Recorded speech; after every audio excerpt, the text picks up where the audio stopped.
Hari ketiga FF 72 jam. Tak sabar untuk test gula keton. Sebab kali ni Kak Di membeli set suplemen yang Dr. Razin bekalkan. Lepas tu kita siap ada beli alat sekali. Alat untuk kita test gula dengan keton. Lepas tu kita pergi buat ujian darah untuk kita tahu keadaan sebelum kita. Maksudnya Kak Di nak tahu keradangan Kak Di berapa, visceral fat tu berapa. Jadi Kak Di harapkan selepas ni kita dah check keton dengan gula. Lepas tu esok Kak Di akan check visceral fat semula lah berapa dekat farmasi ada. So kena bayar sikit lah yang visceral fat tu. Kalau yang keton tu kita beli alat dia tu macam kita punya test tu macam mahal sikit lah, satu tu RM10 lah. Alat tu kan kita ambil yang sekali dengan glukos kan. So macam glukos murah sikit kan. So rata-rata farmasi tak tawarkan untuk check benda tu. Better beli. Jadi bila kita beli minyak zaitun semua, set minyak. Lepas tu kita beli alat untuk check ni kan. Kita buat ujian darah juga. Dan kemudian gagah.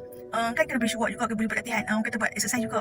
So Kak Di memang buat jalan juga setengah jam. Lepas kat rumah Kak Di leka macam beli walking pad yang bampu bilik lah, bajet 300-350 lah. Beli juga supaya kita nak mencapai, nak cuba. Target Kak Di adalah untuk turunkan keradangan melalui visceral fat tu kan. Sebab Kak Di punya lemak kat anggota badan tu, organ-organ tu tinggi juga bacaan dia hari tu. Selain tu kalau dapat berturun berat badan tu alhamdulillah bonus. Kalau ikut inci loss tu macam berasa tau.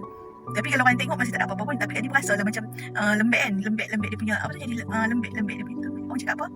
Berasa lah benda tu. So untuk Kak Di biarlah Kak Di berasa. Kalau okey, bulan depan kita cuba lagi. Alhamdulillah, terima kasih lah yang dalam grup tu. Sebab sebelum ni memang dia buat IF semua minyak ikan. Tapi bila kita buat sorang-sorang kita tak rasa. Bila buat berkumpulan tu alhamdulillah membantu lah. Bukan apa kita berasa teringin nak buat pada Kak Di untuk Kak Di kan. Kak Di berasa nak sama-sama buat supaya Kak Di dapat kesan untuk diri Kak Di. So kali ni tekad juga lah sebenarnya. Kita guna sikit duit untuk kali ni. So laburan dah untuk diri sendiri sebenarnya. Sebab Kak Di nak dapatkan result dia. Sebab penat bila buat tak dapat result. Bila nak buat kita dapatkan result, mestilah kita mencari yang benda pun. Kita buat ujian darah, kena ada alat apa, kena sambil tu kena bahan apa kena ada kan. Maksudnya minyak apa kena ada kan. So kita bagi cukup lengkap dan kita cuba buat. So Kak Di ada juga ambil suplemen tau. Maksudnya permulaan sebelum. Sebab sebelum nak buat minyak ni saja dia kena banyak makan protein semua tu kan. Kak Di buat jugalah. So ni dah habis minyak ni, Kak Di nak sambung dengan vitamin balik, suplemen balik. Maksudnya sebulan akan datang tu sebab benda minyak tu pasti ada lagi. So sebulan akan datang nak buat lagi. Sebab kalau boleh. Dan Kak Di mengharapkan lah ada peningkatan untuk diri Kak Di lah. Maksudnya lebih sihat kan. Lebih sihat. Berasa badan makin teruk. Ikutkan result bulan 1 hari tu okey. Lepas tu dia jadi lupa diri. Lepas bulan 3 bulan puasa. Padahal bulan puasa tu makan sahur dengan buat tubuh buka je. Bukannya tahun lepas kan Kak Di banyak makan. Tapi dia tak turun, dia makin naik rupanya. Kalau ikutkan makan benda 2 kali tu je. Ya husband dia boleh turun juga. Husband memang jadi turun. Kak Di yang baik turun. Lepas tu dia makin naik. Lepas tu check bulan 6 ni lagi bahaya. Dia naik sampai 5 kg tau. Lepas tu lagi radang tu result dia tinggi lah semua. Fat tu semua tinggi lah. Kolesterol tinggi. Allah masa saya terkedu.